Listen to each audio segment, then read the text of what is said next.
Welcome all sports fans, YouTubers, Facebookers, all social media across the nation. This is Uneducated Sports Talk. I'm your host, Clayton, and it's being presented by Uneducated Sports Talk, both on YouTube. Check it out. Let's get into it right now, you guys. Look, everyone's favorite two words of sports besides Super Bowl, Game 7. And we got that from both the Western and the Eastern Conference on both sides. So it's going to be a thriller in, I can't say Manila, but anyway, it's going to be hopefully two pretty good games. The 12 games combined up to this point, one game was decided, and you didn't know who's going to win. One game. That's not good basketball, but people outside of myself, they tend to forget games 1 through 6 because now you got to worry about game 7. It's all about game 7. And of course, the players on the teams are going to forget games 1 through 6, and it's going to decide game 7 because it's for all the marbles. This is what you've been working your whole entire life for, whether you're in Cleveland, Boston, Golden State, or Houston. You have worked your entire life to get to this point. Game 7. Who doesn't like a Game 7 unless you are the road team? But we'll get to that in just a minute. Let's talk about how we got to Game 7. There are 2 elimination games. Rockets were up 3-2 against the Warriors, and the Celtics up 3-2 against the Cavaliers. Let's start off with the Eastern Conference first. The Cleveland Cavaliers beat the Boston Celtics 109-99 in a game that looked like Boston was going to make it somewhat of a game in the first quarter, up 25-20. Terry Rozier was hitting threes. You got Jaylen Brown was doing this thing as well. Terry Rozier with 28 points, Jaylen Brown 27 points. So you get effort like that on your road team from those guys, you think, okay, they got a chance, 25-20. But everything changed in the second quarter. The Cavaliers blew the doors open, winning that quarter 34-18. LeBron James is just a man possessed right now, 46 points in the whole entire game. Kevin Love does go out early in the first quarter. He only played 5 minutes. Concussion protocol. We'll talk about him in just a few moments. But what I liked about Cleveland is LeBron got his, he got his points. And you knew he had to come out with a historic game, 46 points. He had to. But the way he did it, he still kept his teammates involved while getting those 46 points. Even though it didn't feel like it, but you had George Hill with 20 points. You had Larry Nance with 7 points, albeit 7 small points, but came at a huge time, 7 points, 10 rebounds. You also had Jeff Green with 14 points. So those guys came to play. As long as LeBron has at least 2 or 3 of those role players working with him, Cleveland's always going to have a chance to win. Now, both teams have been heckling Jide like crazy. Great at home, bad on the road. We'll find out what Cleveland does in Game 7 because they will be the road team. But LeBron James, 46 points, 11 rebounds, 9 assists, 1 assist shy from a triple-double. These teams are going to put it all out there in Game 7. I can almost guarantee you guys, and I really, really hope I'm right, that we will have a classic Game 7. And I'll give you guys my winner before I wrap all this up. But it's basically LeBron James versus Brad Stevens. It's not the Cavaliers versus the Celtics. It's LeBron James versus Brad Stevens. And it's funny because a coach is the identity of this Boston Celtics team. There is no star player. Now, one person can be a star on any given night for this Boston Celtics team. We saw Jason Tatum in Game 5. And we saw Jaylen Brown and Terry Rozier in Game 6. But LeBron James is going to be either they win or they lose, and Brad Stevens is going to be either because they win or they lose. I'm telling you guys right now, Brad Stevens is probably the second best coach in the game. LeBron James is the best player in the game. These two guys are going to collide with each other. It's going to be a hell of a game. I really, really, really, really, really hope. I can't see the Cavaliers getting blown out in this Game 7, but I can't see Boston, I can't see Boston blowing them out. See how that goes? I don't see LeBron James getting blown out in the Game 7, but I don't see Boston, taking that charge as well. Anything can happen. We will find out. I would hate for LeBron James to go out like that with a blowout. Now, so I hope that doesn't happen. We've seen the home team win every single game in the series. Will the trend continue? Find out my answer in just a moment. But tied at 3, it's going to be great. And we are going to find out with LeBron James. It's made of no Kevin Love, so it kind of, the story is going to feel better now. No Kevin Love, LeBron James on the road, Game 7 in the Eastern Conference Finals. What's going to happen? sometimes I really think the NBA is sort of rigged, but I mean, you got to look at it. Game 5, LeBron James is huffing and puffing and drinking gallons of water, like no one else in the world can do that. And then Game 6, he scores 46 points like it's nothing. So you want to know, I don't know, but it seemed very flukish to me. I think LeBron James could have gave out better effort in that Game 5. Otherwise, they would have gone to Game 7. But it's Memorial Day weekend. They want viewers. Hint, hint, hint. I'm not saying anything else. We'll leave that topic alone. So we will find out who's going to win Game 7. Hopefully, it's a great matchup. I cannot wait. Let's go on to the western side of everything. Houston Rockets were up 3-2 against the Golden State Warriors. And then at the end of Game 5, Chris Paul comes up lame with a hamstring issue. And that has been his Achilles heels for his career. Injuries on top of injuries have stalled him and hurt him, especially in the playoffs. He comes down with a hamstring issue. We don't know how severe it is. We will find out. But he did not play in Game 6. And guess what? They really needed him bad. Not in the first quarter, because in the first quarter, the Rockets win 39-22, up by 17 in the first quarter. James Harden is hitting everything from 40 feet.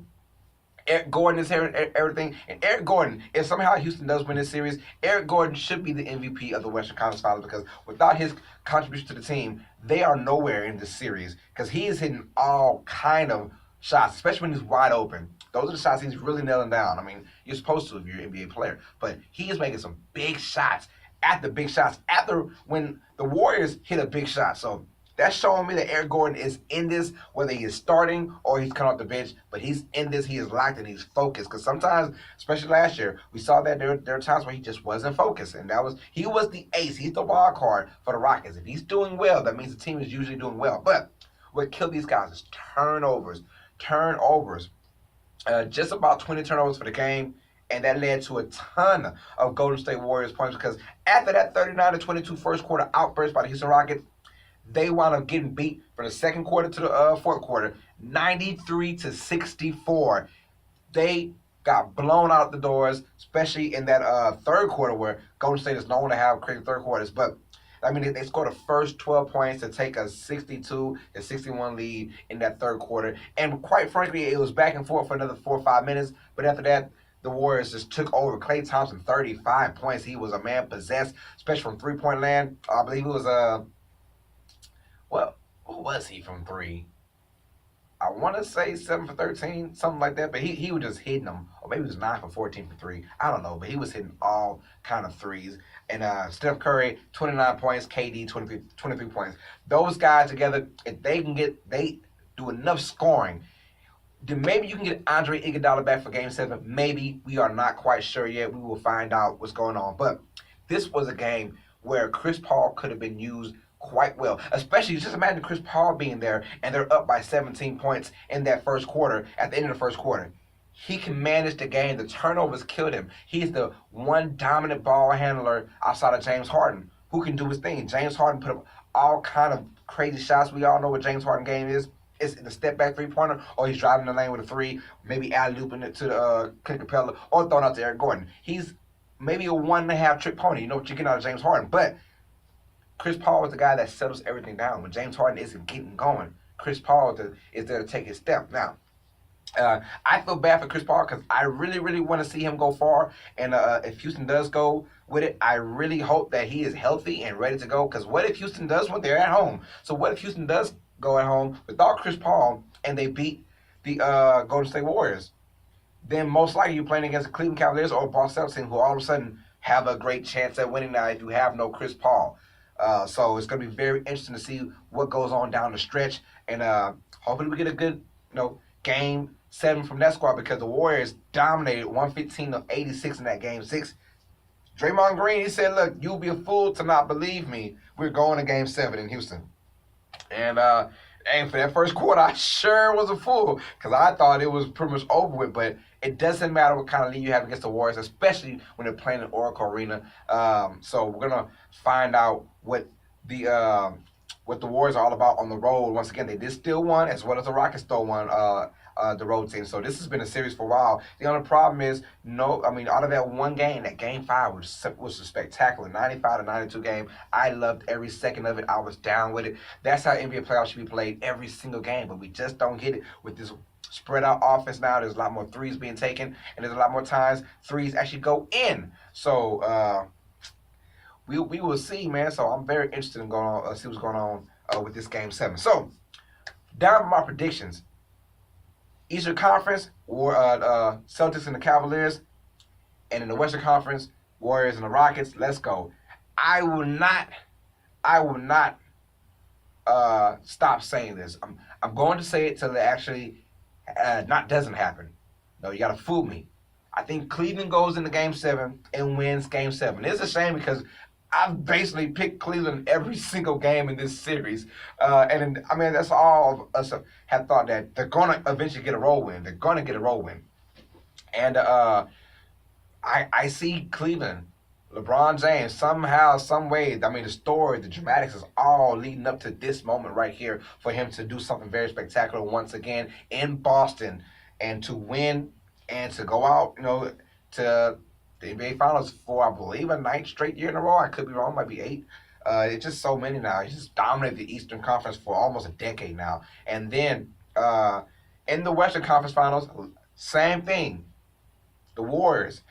Until someone beats the Warriors or until someone beats the Cavaliers, I'm always going to pick the Warriors and the Cavaliers for the 4th straight year in a row, and the Warriors dominate the Cavaliers. It's just what it's going to be. It's going to be a pretty sucky finals, especially if Kevin Love cannot play the first couple games in Golden State. If that happens, we will find out what's going on. The Warriors, maybe Andre Iguodala can come back. Chris Paul is the key. Chris Paul is very iffy. And there's reports saying that Chris Paul is not going to play in this Game 7. And if Chris Paul cannot play in this Game 7, I don't see where the Rockets get enough scoring from or enough ball handling presence. Because Chris Paul is the leader. He's the catalyst. He's the one that settles things down. His ball handling, he doesn't turn the ball over as much, rarely, as a James Harden can.